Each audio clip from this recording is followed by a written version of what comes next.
to you, or how you know which ones are most relevant to you.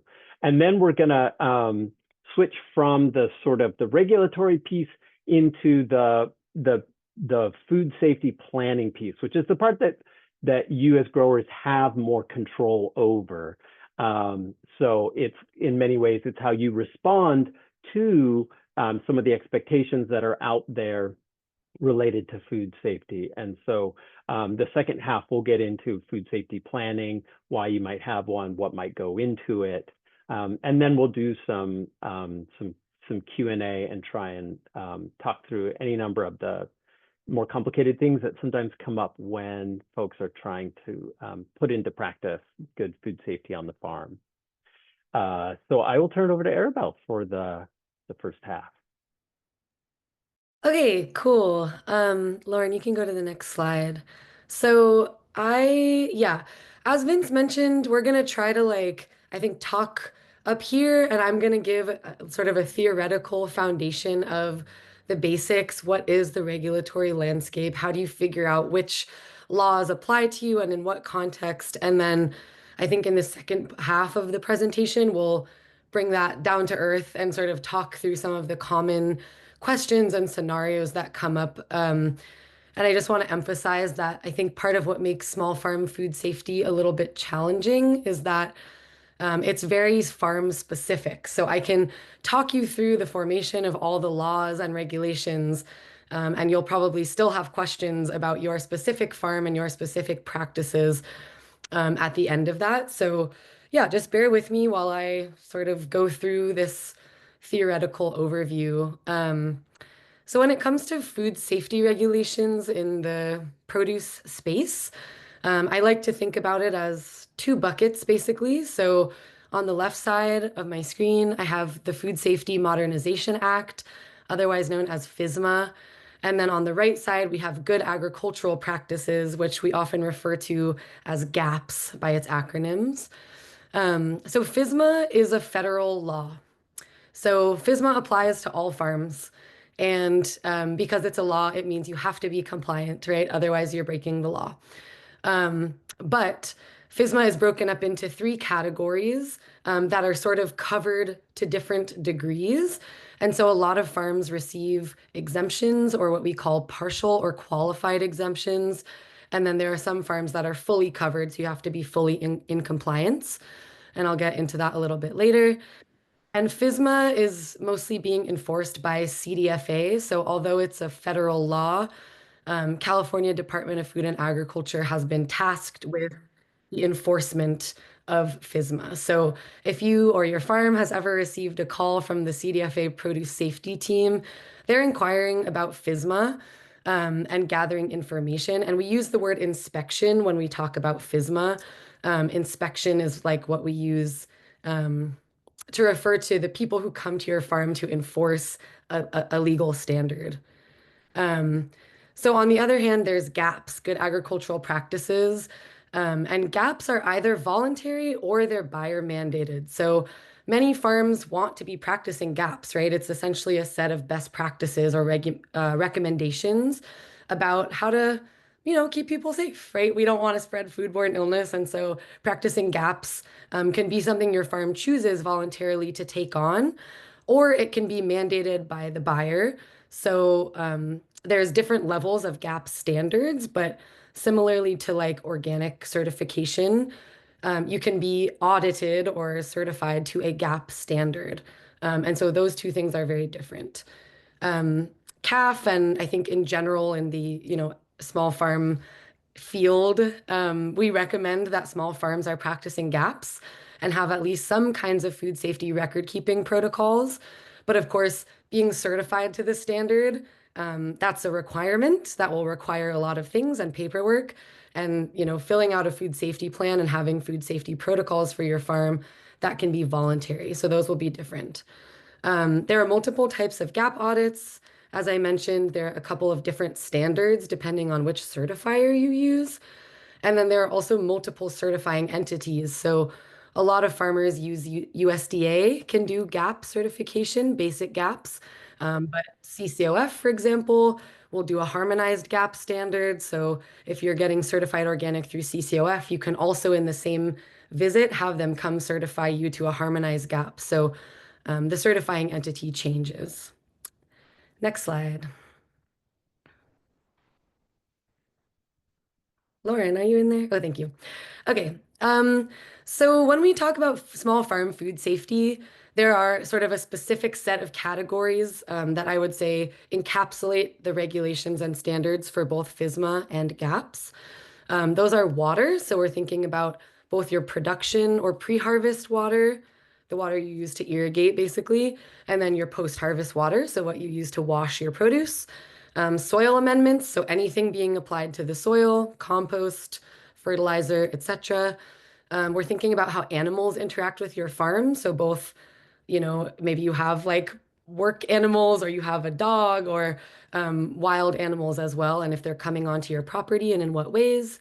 Land use, so we're thinking about who owned the farm before you or what happened on that land before you got there and what's happening on the surrounding properties. So if you're certified organic, that will probably feel familiar.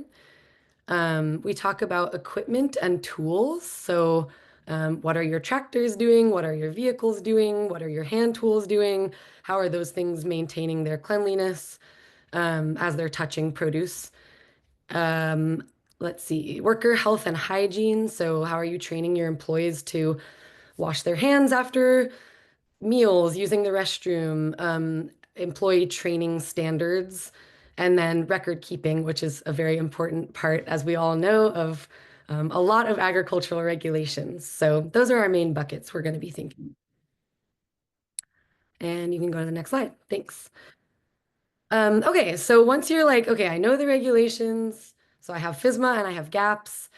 So now actually, what am I responsible for? So I'm going to go through FSMA first and then GAPS. So everyone, as I mentioned, is required to be in compliance with FSMA because it's a law. So the first thing you want to do is determine your FSMA status. And again, there are three, and I'll go into that on the next slide.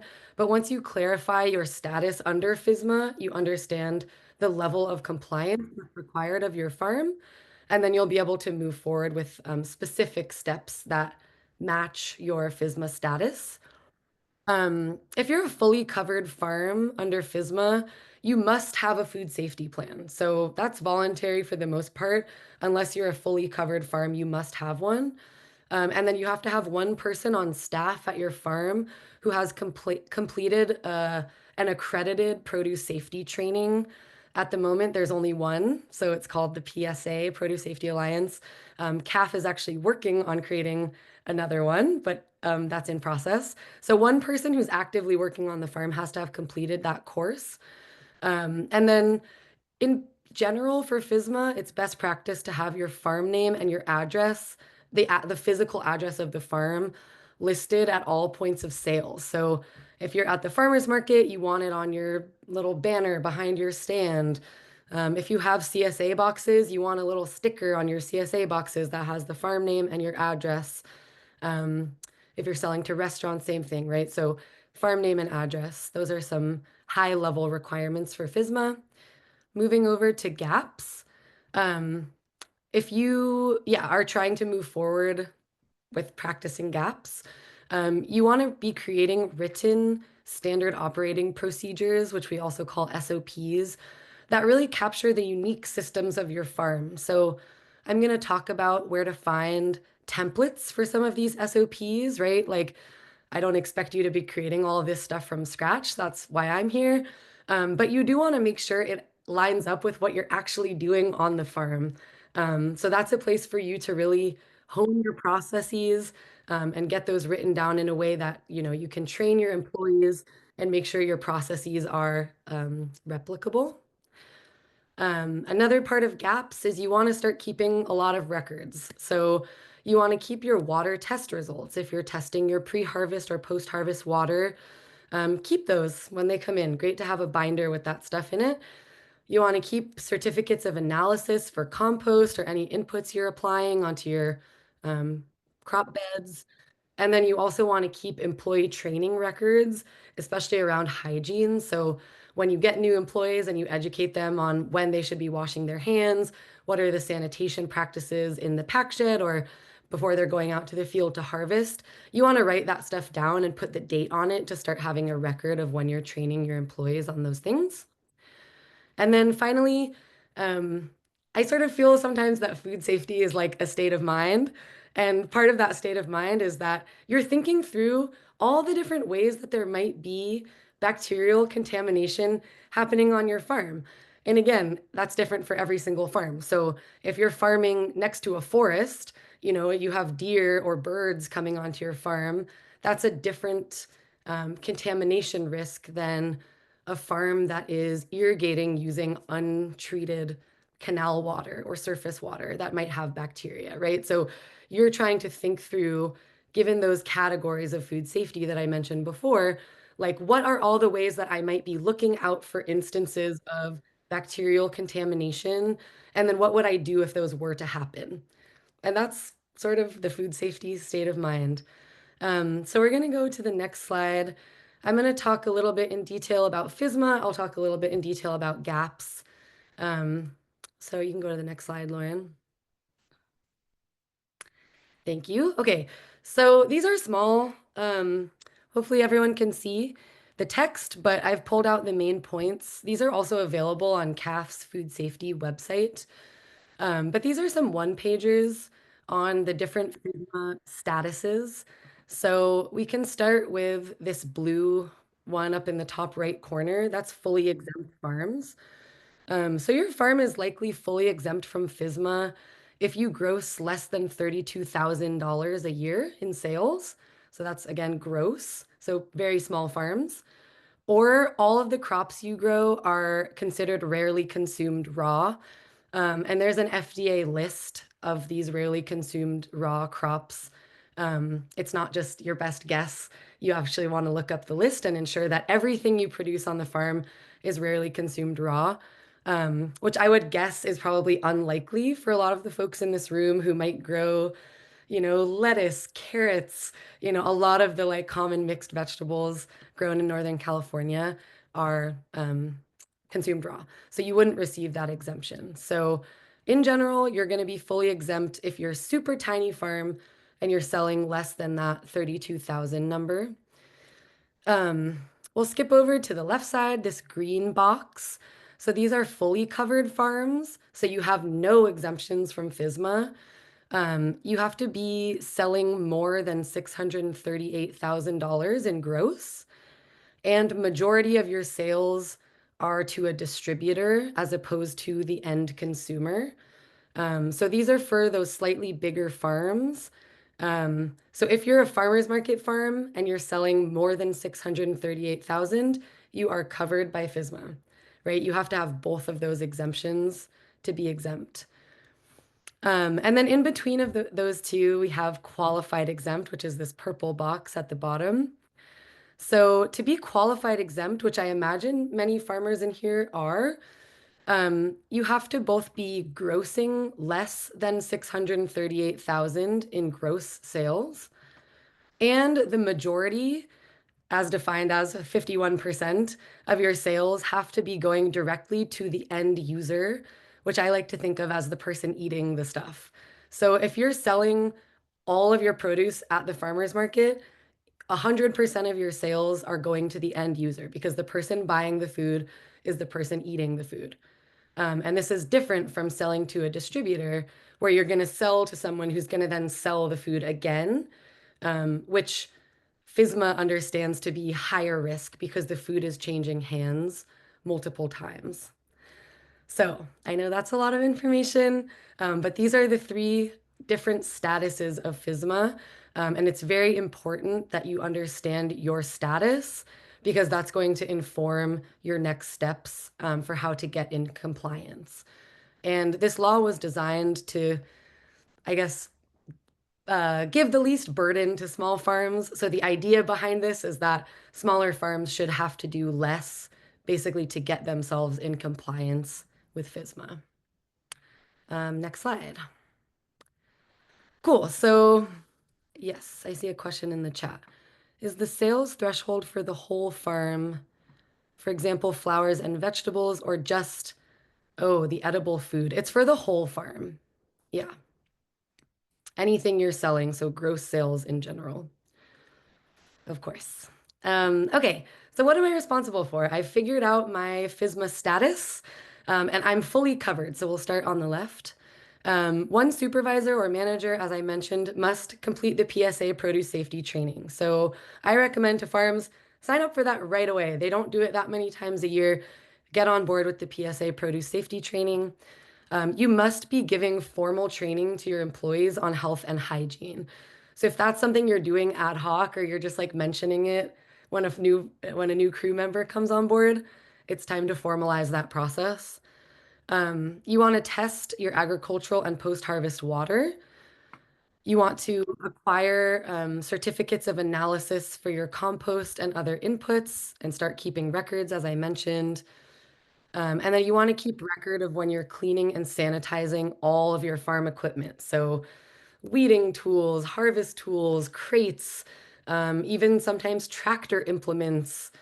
So that's going to be really important is to start keeping records of these things. Arabelle, there's a question in the chat. Is that true for city water?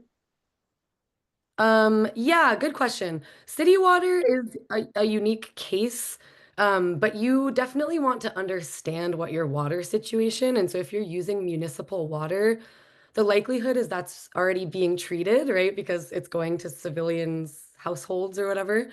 So if you can get a copy of those water tests, that should be available to you, and it would be a good idea to print that out and have that in your food safety binder, even if you yourself aren't in control of, how your water is being treated. Okay, let's move on to qualified exempt. So that's, remember, a lower standard. You want to provide the farm name and business address at all points of sale, as I mentioned. You want to keep records of the last 3 years of your sales because basically, if you were inspected, you want to prove your exemption. So, I'm averaging that 638,000 range and you need records to prove it. And then your supervisor or manager of the farm will have to sign a sheet every year saying, yes, I've looked it over, we're qualified exempt, sign and date, and you want to keep records of that as well. So clearly that's a much lower standard. It's easier to get in compliance if you're qualified exempt. And then on the right here, fully exempt farms. This basically, the records you want to keep are just to demonstrate that you have the exemption that you're claiming. So if you're saying I'm fully exempt because, I sell less than 32K, you need to have sales records to prove that. If you're saying I'm fully exempt from FSMA because I only grow, let's see, I only grow dry beans, which is a rarely consumed raw food, and I only grow beans. You want to keep some kind of record of your transplants or your crop plan to show I only grow dry beans, so I'm definitely exempt from FSMA. Next slide. So now to get into the weeds on gaps, you can go to the next slide. Okay, so as I mentioned before, I've broken this down into 2 parts. So gaps as a best practice, we'll start there on the left.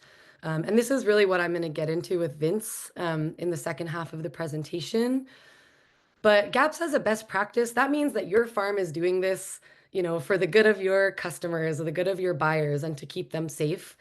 So you want to create these SOPs, written SOPs, as I mentioned, that capture the unique systems of your farm. So I like to think about this as like from seed, to sale. That's basically what you want to think through. So a seeding SOP for your greenhouse, or if you purchase your transplants, a receipt or a record of where those came from.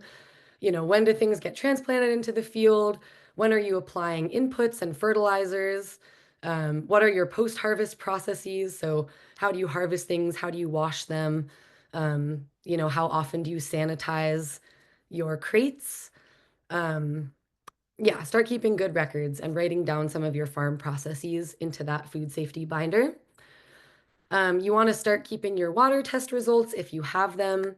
So, right, if there's municipal water, like the question asked before, see if you can hunt down what actually is happening with your water. Is there 0 E. coli in your municipal water? Hopefully there is. Start keeping your records for your inputs and where your compost comes from, employee training records. I mentioned all this before. And then start thinking through what are some potential food safety risks that might occur on my farm. So are you seeing animal intrusion? Are you in a place where it floods seasonally? Uh-oh, can you go back? Thanks.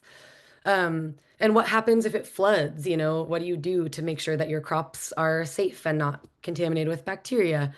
What happens when visitors come to my farm and they bring their dog? You know, like, is there potential for contamination there? And what should I do about that?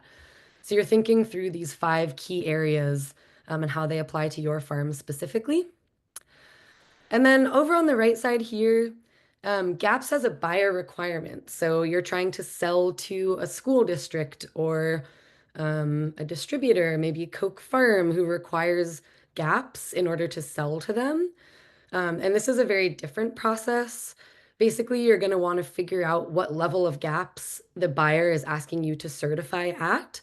There are a bunch of different ones, as I mentioned, and select a certifier.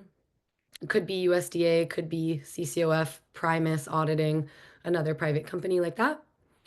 You want to implement a lot code system on your farm because part of the GAP certification process is the inspector is going to come see if you can trace a box of produce 1 step back and 1 step forward as it's leaving the farm. So you have to be able to track your boxes down pretty much to the individual case. You want to start keeping extremely diligent records of all farming activities from seed to sale, as I mentioned before. You want to start immediately testing your water if you haven't been doing that already, and then keep receipts. So these are similar, but essentially GAPS as a best practice, as I mentioned, is voluntary. So to a certain extent, you're choosing as a farm how rigorous you want to go with some of these good agricultural practices. Okay, whew, this is a lot of information. Okay, a quick note on value added, because I also work on value added. That's a very different regulatory landscape. So if you're making jam or salsa or hot sauce or something like that on your farm, those products are going to be regulated by your county Department of Public Health rather than the Department of Food and Agriculture.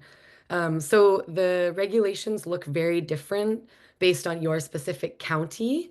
It's county level rather than statewide. So you want to look up what are the value added product regulations in your county. And then in this right-hand box, the required permits depend on what the product is and what level of risk it presents to the consumer, which typically has to do with how acidic is the product. So if you're making hot sauce or canned tomatoes, that's understood to be a higher risk product than honey or, blackberry jam or, dried persimmons. And so the kinds of licensing and permitting you need to sell those products are different depending on what they are. So if you have more questions about value added regulations, you can reach out to me. Next slide.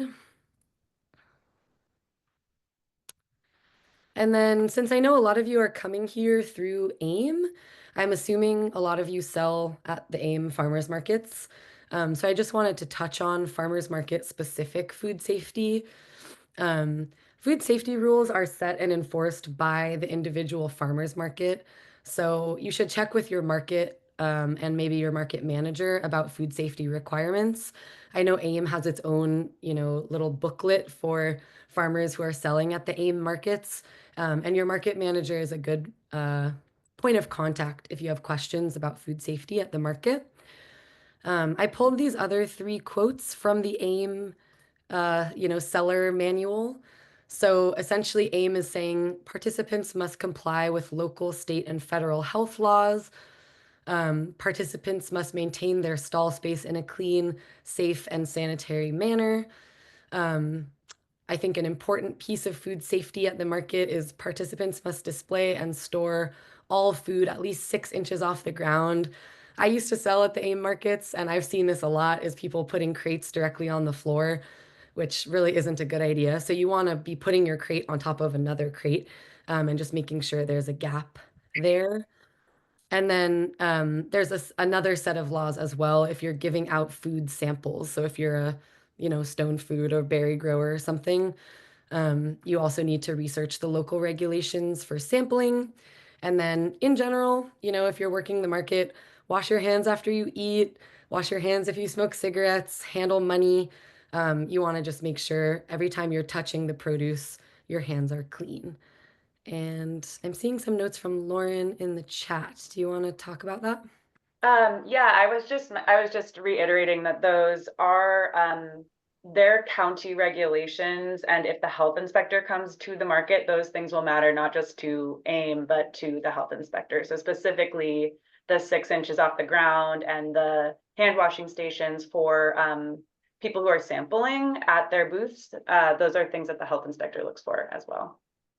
Right. Thanks, Lauren. Yeah. So rather than just the farmers market manager being responsible for enforcing that, the county environmental health department can also come and make those inspections. So it's very important to be practicing those things at the market. Next slide, please. Cool. So this is going to lead us into our next section. But if you're here because you are ready to make a food safety plan or you want to update your food safety plan, I just want to mention that there's no need at all to reinvent the wheel. So you don't need to be like getting a bunch of blank pieces of paper and trying to write down what you do. That's a very dense, process. There's lots of food safety resources out there. There's templates for how to keep records, templates for how to write SOPs, and CAF, which is where I work. We have all sorts of free resources online. I put a little screenshot here, but you can see we have like a general food safety plan. Oh, thank you. We have just really quick. I'm hearing some background noise, so if you're not muted, please go ahead and mute yourself. Thanks, Lauren. Yeah, we've got all sorts of like SOPs written up. You can just download the Google Doc. We usually highlight in red any text that you want to change for your individual farm. And it can help really like get this process going and make it feel less scary. That's what CAF is here for, and that's what I'm here for. And if you have further questions about this, again, I'm the Bay Area regional lead, so I'm the person who can help advise you if you're in the Bay Area. If there's any Central Coast growers in the meeting at the moment, my wonderful colleague Paulina Hernandez is also here, and she will advise you on food safety if you're in the Central Coast. So yeah, caf.org/food safety plan templates. And then Cornell GAPS is also a great resource. As you can see here, they have worker health training sheets, SOPs, soil amendment logs, wildlife management logs, all sorts of stuff. So take a look at those to get started. And I think that is the end of my very dense talk. I'm going to turn it over to Vince, and we're going to bring this down to earth a little bit. And yeah, Vince is going to share his experience with you guys as a farmer himself. So take it away, Vince. Great. Thank you, Arabelle. So yeah, the regulations themselves fall into a few different buckets, and I feel like it takes multiple rounds of sort of talking it through, oftentimes, to get your head fully around them. I'm going to talk a little bit about kind of what maybe happens after you've gotten inside the rules and figured out what you need to do and take the next step to develop a food safety plan for your farm. And I'm going to talk about it with sort of two different hats on. One is through my work with the University of California Cooperative Extension Program, where, when it comes to food safety, I'm helping folks to kind of understand and navigate rules like FSMA.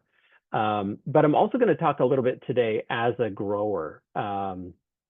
So my wife and I own Kibo Farm in Santa Rosa. We're on we grow about 5 acres of tree fruit and mixed vegetables.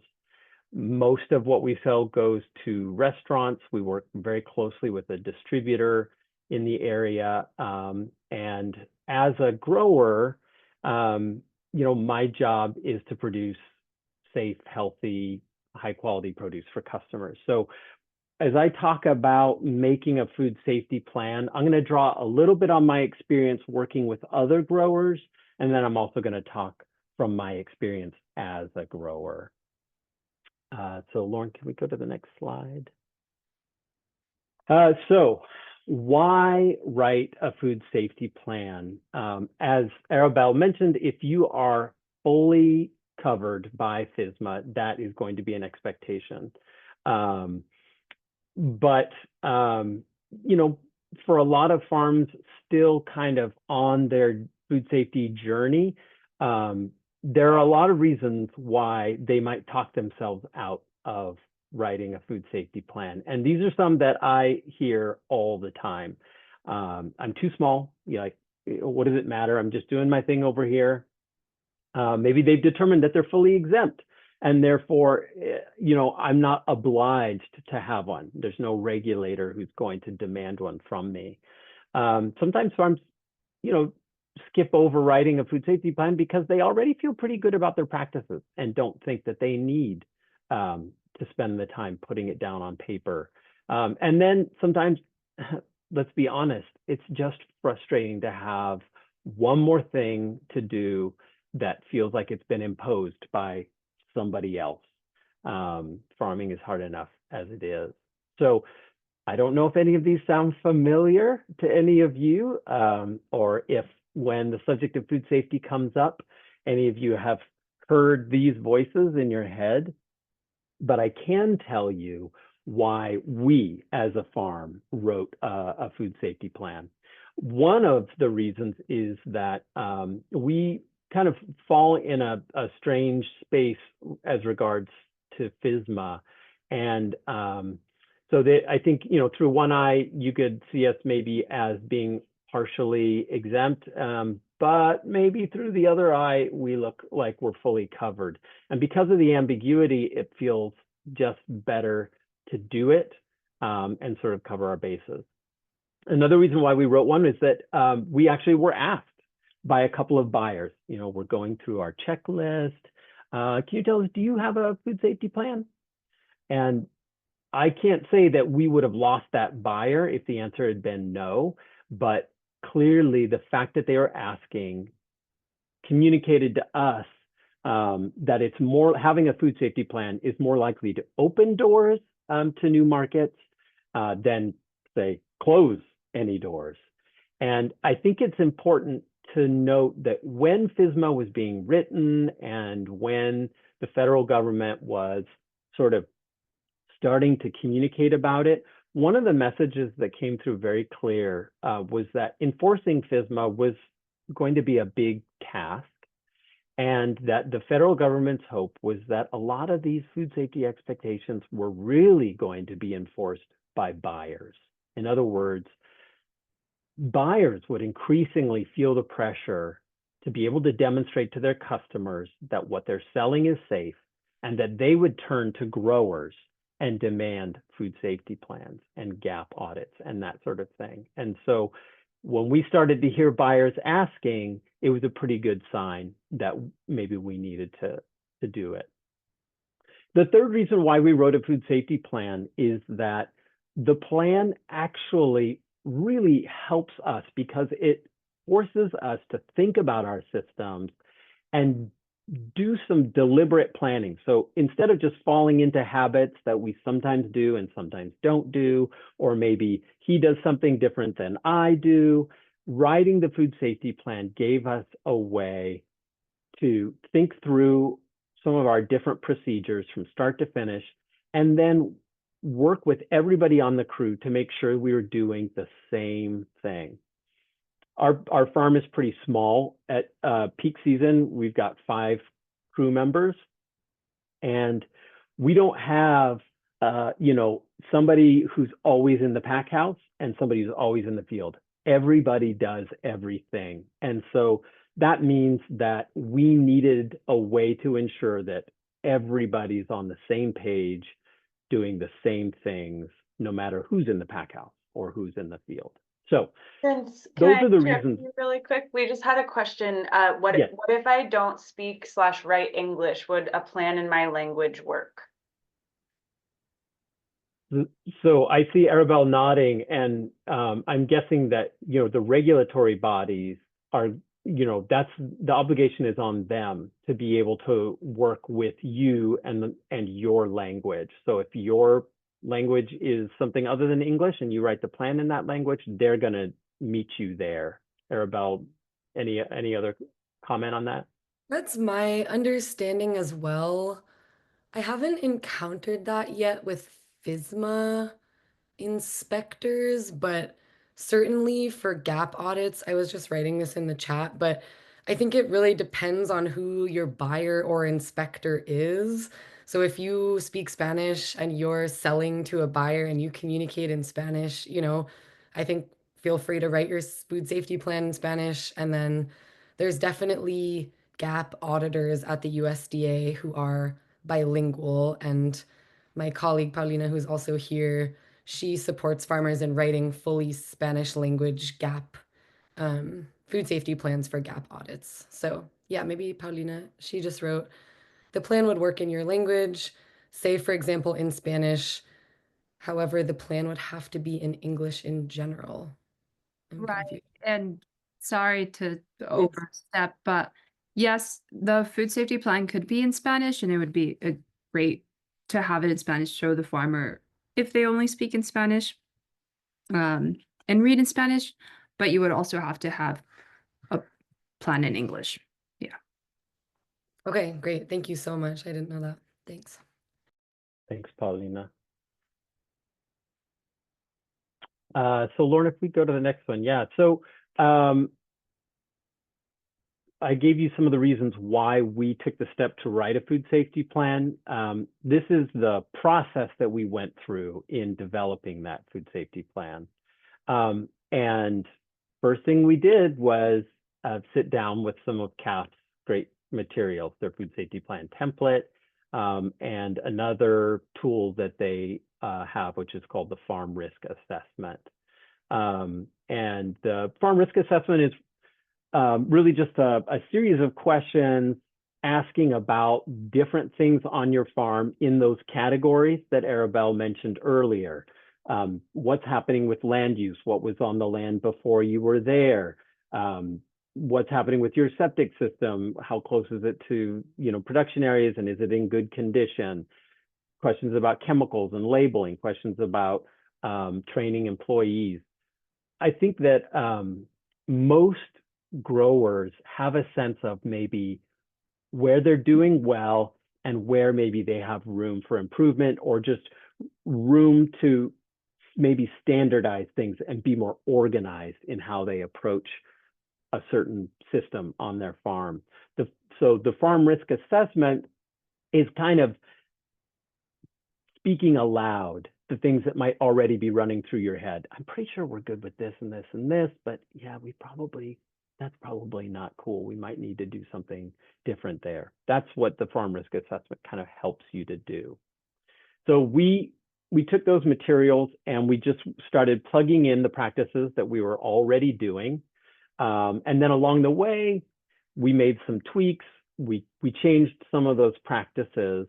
And some of that was based on what we were seeing in the farm risk assessment. Some was, again, because we already knew we probably need a better way of doing X.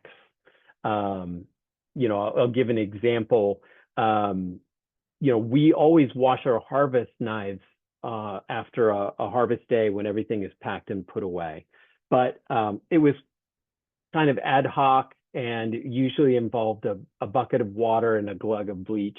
And, you know, we had confidence that it was clean, but maybe each person did it a little bit differently. And so that was a place where we took a minute and said, okay, we're going to have a couple of tubs. We're going to wash it here. Then we're going to put it in some sanitizer, and we formalized the recipe for the sanitizer.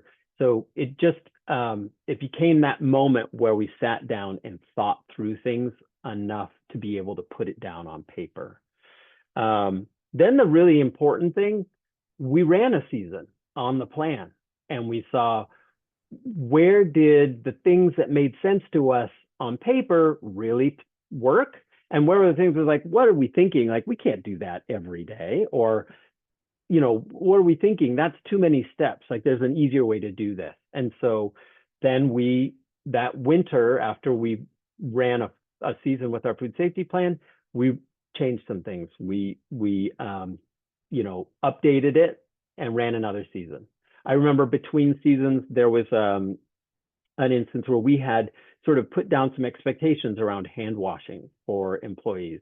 But we realized that in order to do that, folks were traveling from the field during harvest days. They were traveling from the field to where the bathroom was so that they could wash their hands and then return to the field. And it just, you know, everybody had clean hands, but it wasn't a great system. And so because we'd spent the time putting everything down on paper, it also gave us the opportunity to change the system. And in that case, we set up a hand washing station in the field. And that same outcome, clean hands, good hygiene, but an improvement in the system itself. So you can see here, the photo is of our food safety plan. And I mean, broadly speaking, the food safety plan itself is 4 pages, you know, 2-sided, so 4 sheets with 2 sides. We've got 8 SOPs, 8 standard operating procedures.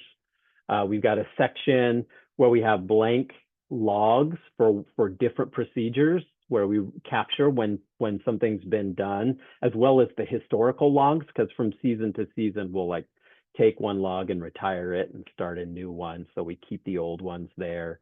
And we also have blank logs related to training, as well as the historical ones. So we train our crew each season on the food safety practices, as well as just workplace safety practices.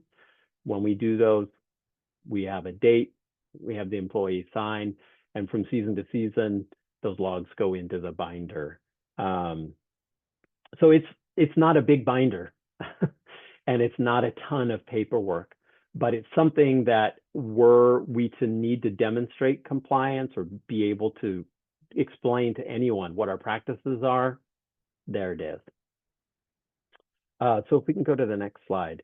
Inside it, when we sat down to write, we picked a few areas that we really wanted to focus on. Again, these were the things in our head where we said we probably could do some good work here. Things like, what do we do when we see wildlife has been in the field, whether that's, you know, bird poop or, you know, a coyote passing through. We standardized some practices, like I said, around hand washing, as well as harvest containers, right? So prior to this, it was pretty common that, you know, we had a stack of buckets, somebody would grab one and head out and get tomatoes. Through this, we figured out, listen, we're going to keep this color of bucket for picking the produce that's going to sale, this color of bucket for bees that we want to either keep for employees or just don't meet the standard and we don't want them in the stream of commercial product. And those buckets over there, that's for garbage or compost or whatever. And so standardizing some of those things was something we wanted to do when we wrote the plan. Similarly, in our wash and pack area, we set some basic procedures, including the recipes for if we're using sanitizer in our dunk tanks and what that essentially formula is, and then a separate recipe for sanitizers that we use to clean the counters in the wash pack area before we start a harvest. No more glugs, right? It's, you know, everybody knows how much to use and for different purposes. We, you know, included our water testing, and then the documentation was a real new step for us. So when we wrote the plan, documentation was a big change for us. Having written SOPs, or those standard operating procedures, having those logs, and just having the routine of training employees every season in workplace safety and in food safety. So now, years into it, what are the things that we like about, using the food safety plan, and what do we maybe are still thinking about? I love having logs where people can just sign their name and date. And the log is, for example, one that says that the same person washes down the post-harvest area before a harvest and washes the knives at the end. All they have to do is sign and date, and that says all those things were done. So they don't have to sit down and write, let's see, I washed these things, and I sprayed off the tables, or no, it's just sign and date and you're done. Like I said, having standardized recipes for things like sanitizer being used in different applications, I love that. I know I could never remember how many ounces of this or that. And so it was great to just have it written down and everybody knows. And then also that idea of having seasonal training. It's a great time. I have to say that as a manager, sometimes there are things that you have your crew do because you believe that it's the right way to do something. And then sometimes there are things that can feel a little bit arbitrary. And it's nice to be able to say, yep, we do it because these are the rules, or we do it because it's in our plan. And then I don't have to give like 12 scientific reasons for it. Hopefully there's some science behind it, but I can say to every person, we do it because this is our plan.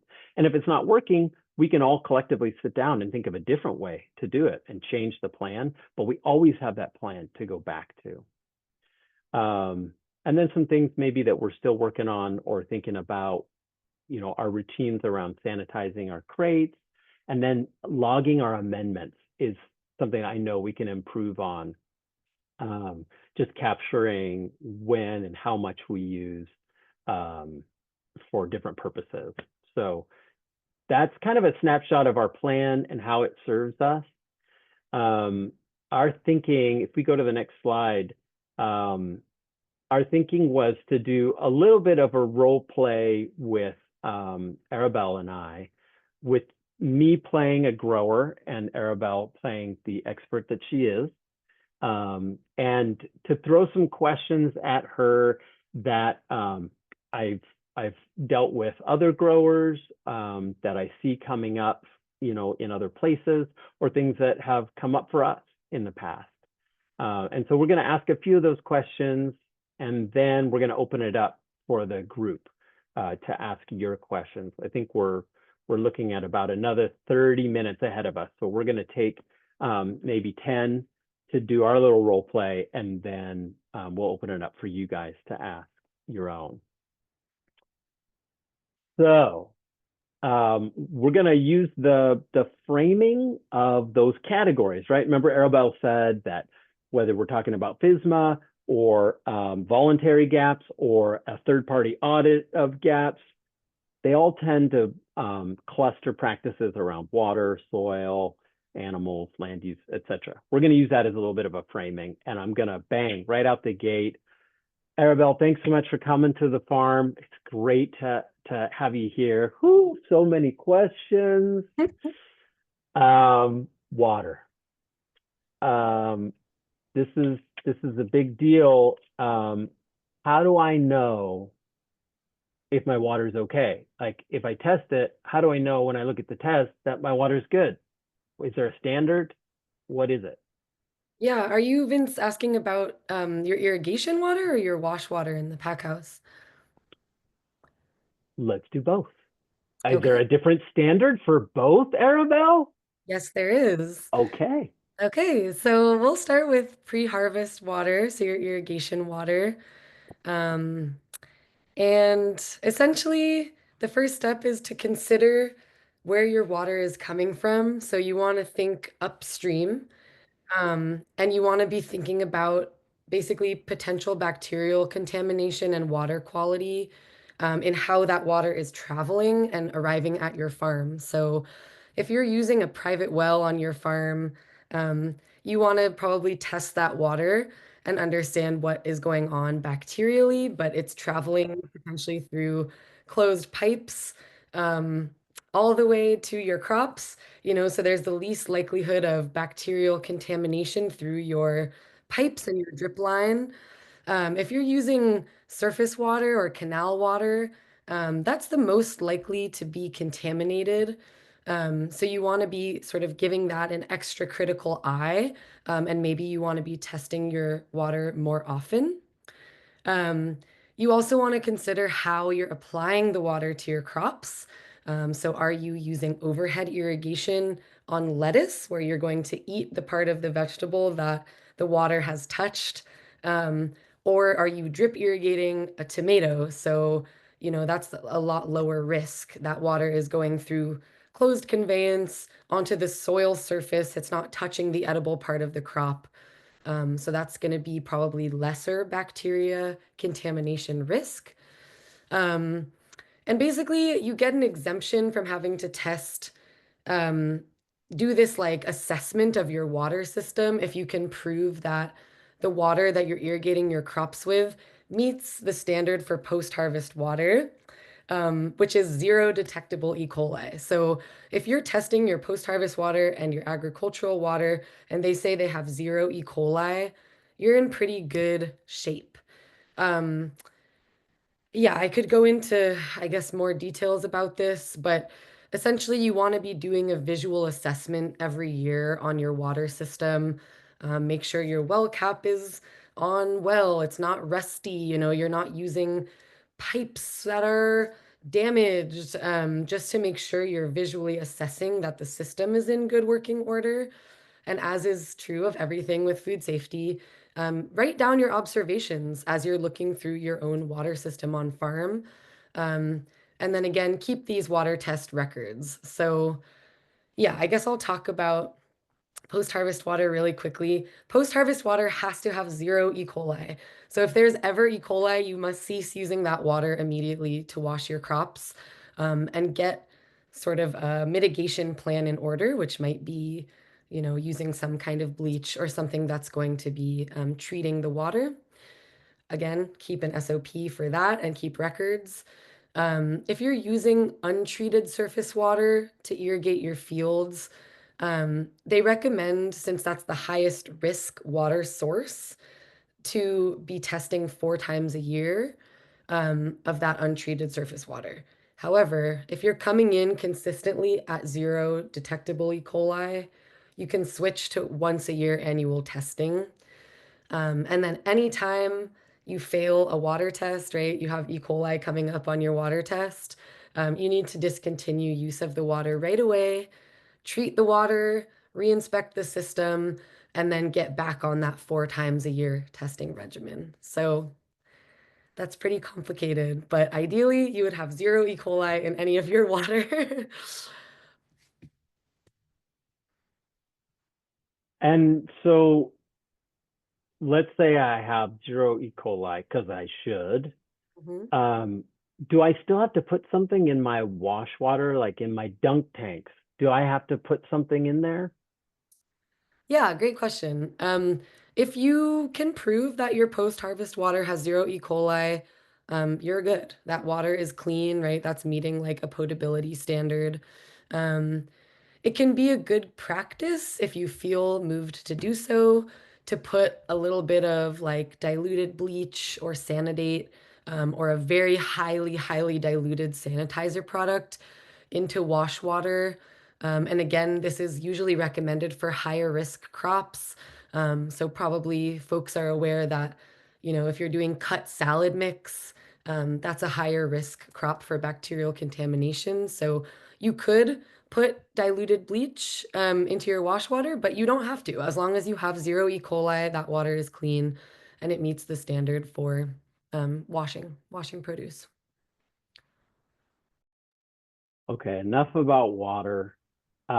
Let's talk about animals and animal-based amendments. Okay, so we use compost. What kind of document do I need to get from my compost supplier? Because I'm supposed to document all the animal-based amendments that I use. What do I have to get from a compost provider? Yeah, so if you're buying in compost to your farm, you should be asking for what's called a certificate of analysis. It's sometimes called a certificate of conformance, about what is in your compost, which I imagine for many farmers, you probably already want to know what's in your compost because you're applying it to your beautiful fields. So make sure you have that certificate. And basically, what it's proving is certain time and temperature and turning practices to make sure you're limiting the potential for harmful bacteria in the compost. And if you're a certified organic producer, you already have that. You need that in the National Organic Standard. So if you are already certified organic, you will already have access to a certificate analysis, and that will meet the regulatory standard for record keeping for your compost. If you are making your own compost, you need to do this documentation yourself. So there are specific time, temperature, and turning requirements to make compost considered processed compost as opposed to raw. And you need to keep documentation proving that you're doing those practices. And then if you're applying untreated amendments, which is essentially raw manure or other kinds of animal waste onto your fields directly, they need to be applied in a way that they're not touching the edible part of the crop, which hopefully you're applying those during tillage. And so, the crop isn't in the ground yet. But the rule is the same as in the organic standard. So raw amendments like manure have to be applied 90 days before harvest. For crops where the edible part is not touching the soil. So if you're growing apple trees, put your manure down 90 days before harvest. But if you're growing carrots or lettuce, it has to be put down 120 days before harvest. So you obviously couldn't do that for lettuce or carrots. So that's the 90-120 rule for raw amendments. And what about bagged animal-based amendments, things like feather meal, bone meal? Do I need to keep some kind of documentation there? It's best to keep documentation again, generally. For bagged amendments, you want to just keep your receipt of where you're purchasing that from, which usually is something the auditor could look at, just to make sure you're getting it from a verified source. And then be prepared as well to show the auditor the product label. So I wouldn't recommend dumping the feather meal into a 5-gallon bucket and throwing away the bag. If you have to do that, keep the ingredient or constituent list, so that you can show it to the auditor. And they're also going to look at where and how it's stored.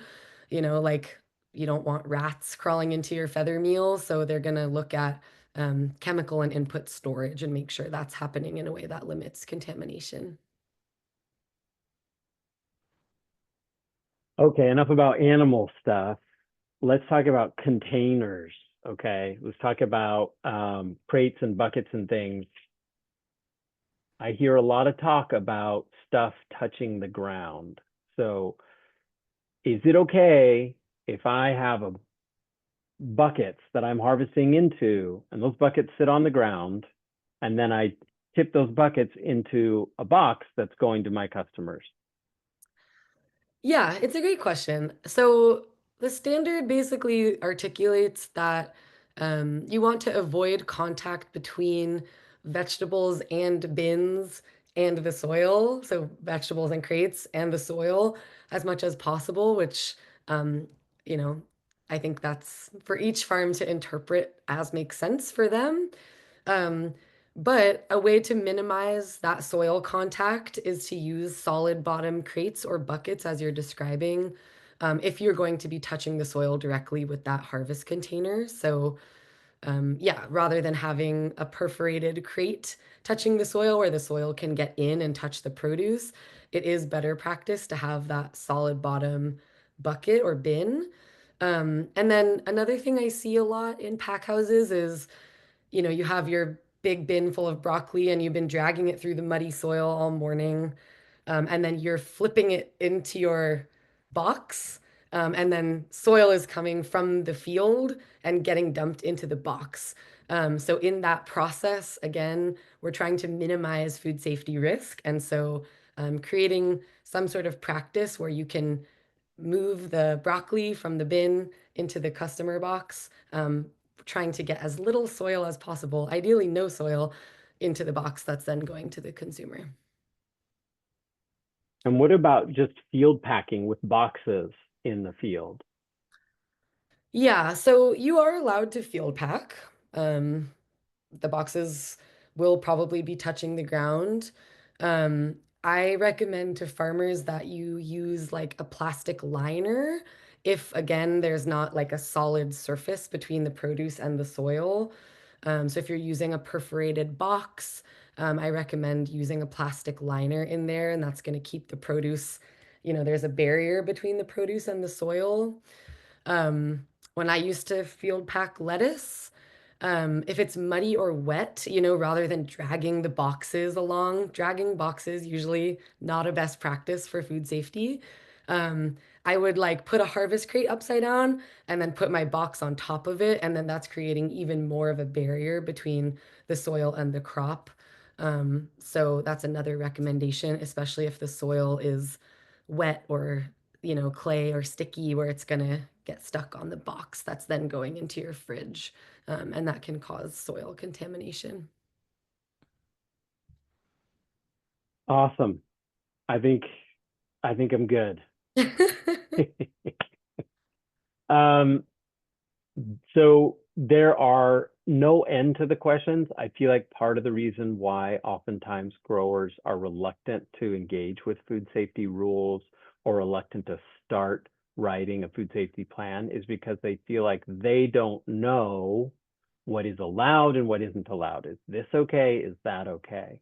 And I feel like Arabelle does a great job of demonstrating that there is a standard or a sort of an ambition, which is, clean produce, minimal opportunities for contamination prior to it, getting into the customer's hands.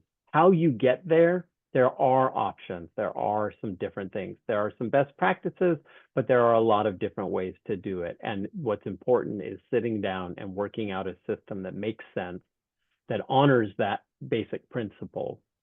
And that's your starting place. And I think, Vince, just to echo one thing you shared about your own farm, is you also want to create SOPs that you can maintain season after season. And so setting an extremely ambitious standard, I can't remember if it was like the harvest knives or something you referenced, or it was like, oh, it's actually really difficult to make sure we're doing that year after year. What's most important is that you're creating SOPs that you can actually genuinely maintain on your farm. Yeah. So given that there are probably any number of questions, we have about 15 minutes, 18 minutes left. We want to open it up to the group. So if you want to either put a question in the chat, or if you want to raise your hand or just unmute your mic and shout it out, all those are perfectly acceptable. Maybe we can close the slides, Lauren, if that's okay, and just get a bunch of faces going. So any questions that are coming up for folks? I see there is a question about, what if I move? Does that mean I'm back at square one? You want to take that one, Arabelle? I see you grinning. Yeah, that's a good question. I would like to think you're not at square one, because, you're probably taking some of your harvest equipment. Maybe you're taking pack shed tables with you. Some of your processes are still going to be intact. And so I think that will, yes, certainly be a time to look at your food safety SOPs with a critical eye again, and probably things have to change for where produce is moving around on the farm. You know, you might have hand washing stations in a different place than you did before, but I would encourage you to like look at those documents. You know, you're probably going to be using the same fertilizers. I don't know. I guess your soil could be different, but whatever you can keep, do keep. And again, like I think that emphasizes the point we're trying to make, that this is about your farm and your practices and your processes. And so, yeah, I would encourage you to keep what you can intact from the old food safety plan. And ideally, you wouldn't be throwing out, you know, everything you did at the old farm. Yeah. And I'll just add to that. I think that if you consider a first step in your food safety planning process, that risk assessment, that's the most important piece in a situation where you've moved to a new piece of ground. There's the assessment, and then there's the systems that are meant to deal with what you see in the process of assessing things. And so you may see new things, like there may be different neighbors that are doing different things right on the edges of your fields, or there may be a different kind of water source that you're now using. So when you survey the landscape and do that kind of assessment, that inventory, that's going to change. But the way you respond to those things may very well be the same as before. And so that part of your food safety plan, your SOPs, how you respond to the relative risks, those can all be the same, potentially, assuming they're valid answers to the risks you see when you survey the landscape. Great point. Yeah, thanks, Vince. What other questions?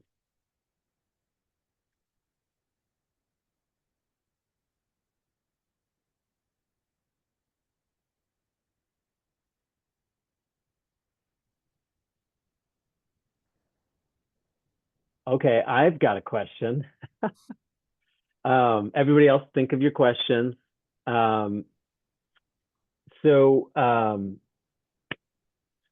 we talk a lot about hand washing in food safety. Is there like a mandatory, like one food safe or one hand washing station for 6 people? Is there some sort of standard that says how many hand washing stations a person needs to have? Yeah, there is, and I'm just going to look it up right now so I can give you the right information. But the law that mandates how many hand washing stations you have, that's an OSHA law. So that's occupational health and safety. And the field sanitation rule says that I believe you need to have 1 toilet and 1 hand washing facility for every 20 employees. So that's, I would say, the bare minimum to be in compliance with OSHA. Yeah, I would recommend probably more than that if that's possible for you.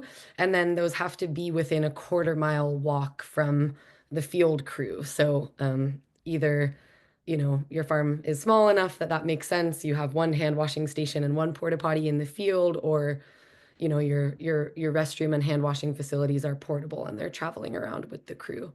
But that's the OSHA standard.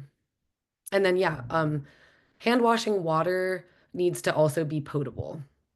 Yeah, there needs to be clean water for employees to wash their hands with. It doesn't need to be hot, but it has to be potable. And it's recommended that you use, you know, single-use paper towels there rather than dirty cloth sitting in the field. You want to be using single-use paper towels. We have a question in the chat. Is there a document you can link for us to reference for any FSMA hard requirements with irrigation water standards, bin washing requirements, what products to use, etc.?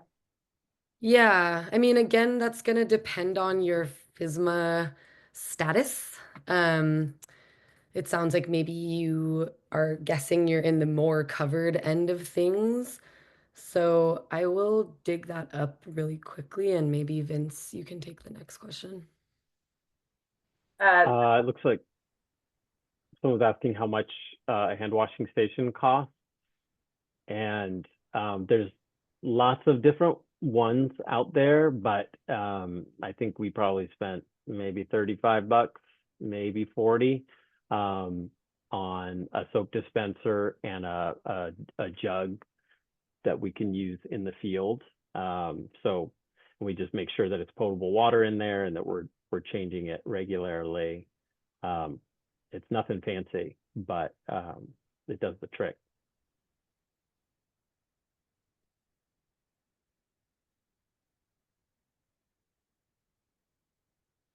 Some of those hard standards are going to be covered or accessible in that PSA training, right? So that's one thing, is if you're fully covered, then when you send one person from your operation to go to that training, you're going to get some of those things in the materials that come with that training.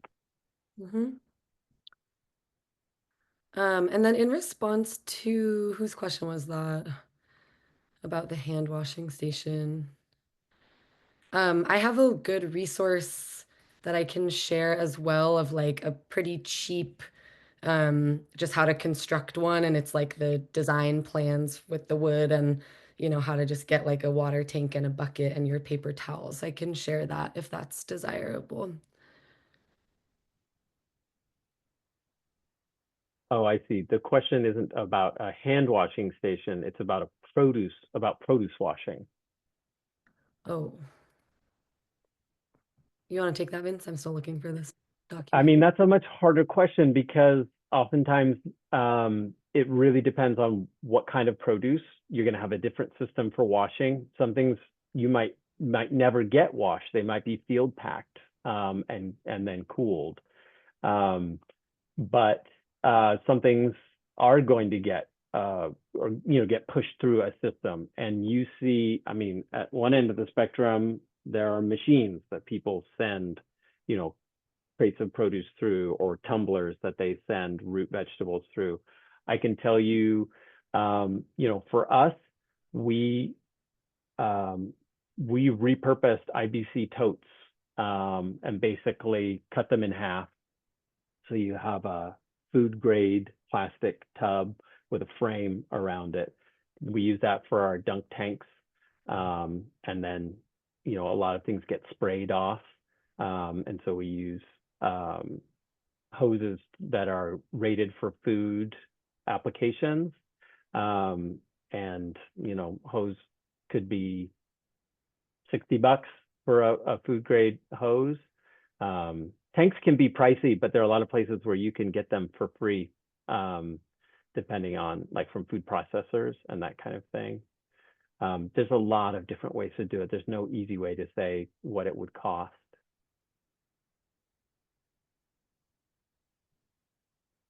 And there's lots of growers here. So, does anybody have a system that they like, that they could say, well, it cost us this?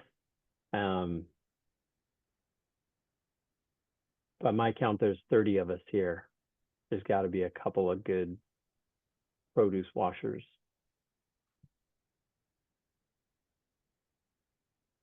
Or not. It's a safe place.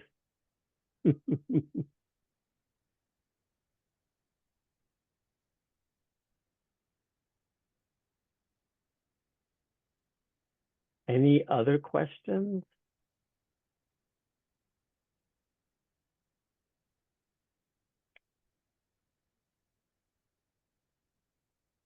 I get a lot of questions where folks are trying to figure out where they fit with FSMA, and this idea of the revenue, how much you're making in gross revenue determines sometimes your status with FSMA. And Arabelle, got a question earlier about fully exempt, and that cap being for all of your revenue on the farm. And just to clarify, because this is something that I've worked through with people, the fully exempt distinction between foods rarely consumed raw versus the things that are potentially consumed raw, those are also together when you're calculating your gross revenue. In other words, if you have some of your crops which are on that list of rarely consumed raw, and then some which would be covered by FSMA, all of them go together in your calculation of gross revenue, even though some portion of them aren't technically what's called covered produce. We have a question. Can you talk about bin washing requirements?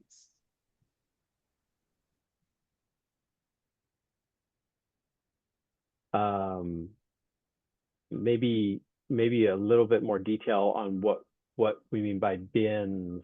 Is this like dunk tanks? Is this harvest crates? Like the totes that go to the field, or harvest crates? The standard for GAPS says that you should be cleaning and sanitizing after every use. So yeah, you have to use new and or cleaned and sanitized containers for packing. And this comes up sometimes when farmers ask me, you know, can I reuse my customers are bringing back their boxes? That's a common question. And in theory, like, no, you're not really supposed to be doing that. If they're cardboard, you know, there's no way to sanitize and clean the cardboard or the waxed boxes. But for crates, you know, there's a difference between cleaning and sanitizing. Cleaning refers to the physical act of scrubbing off the debris in soil.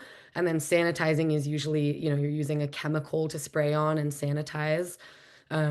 So yeah, the GAP standard is that, you know, for harvest tools and harvest crates, it's clean and sanitize after every use.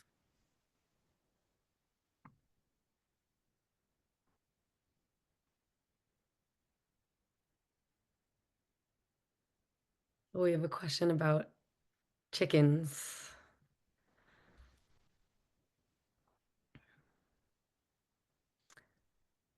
Can I have a mobile chicken farm? Is the time to remove them before harvest 120 days? Yeah, I ask this because I am interested in them eating insects and weeds and also producing meat at the same time. Yeah, so according to the rule, those chickens, if you're grazing chickens in a place where you're growing vegetable crops, the chickens would have to be out of that ground 90 days before harvest for things like tomatoes, tree fruit, and then out 120 days before for things that, you know, the edible portion of the crop touches the soil. So unfortunately, yes.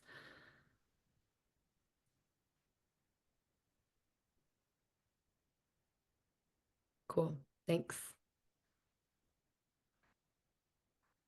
Arabelle and Vince, can I ask if you all, and it's okay if not, but just in case folks have questions that they're not ready or aren't fully formed yet, would you all be willing to drop your contact info in the chat so folks can reach out to you directly? And also, if not, I can help ferry them to you afterwards as well. Definitely.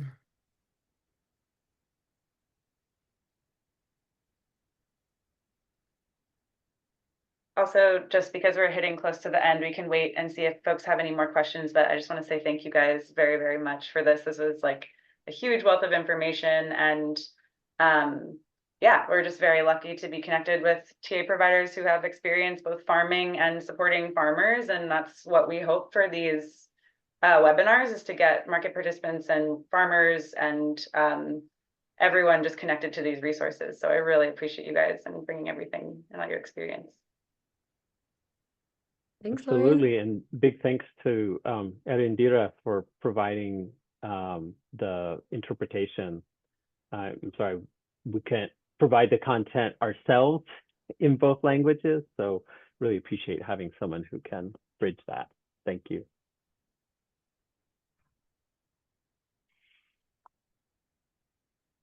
Two minutes left. Any final questions from people?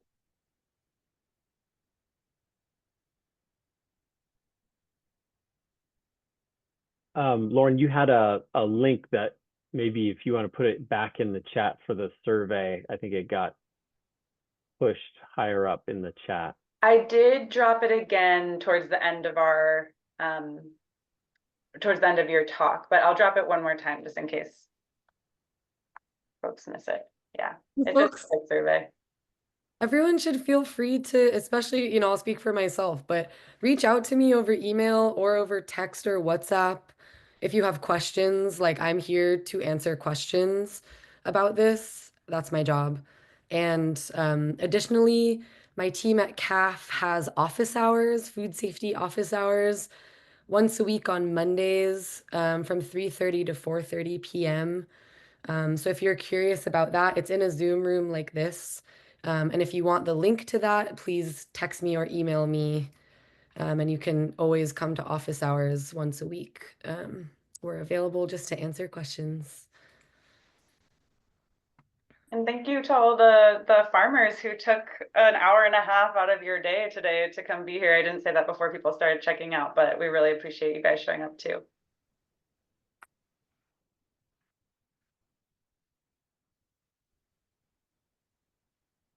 Cool. All right, guys. Good luck out there. And like Arabelle said, please reach out to us. Bring your questions. We're here to help. Okay, I'm going to sign us off if everyone's good with that. Bye. Thank you. Bye. Bye-bye.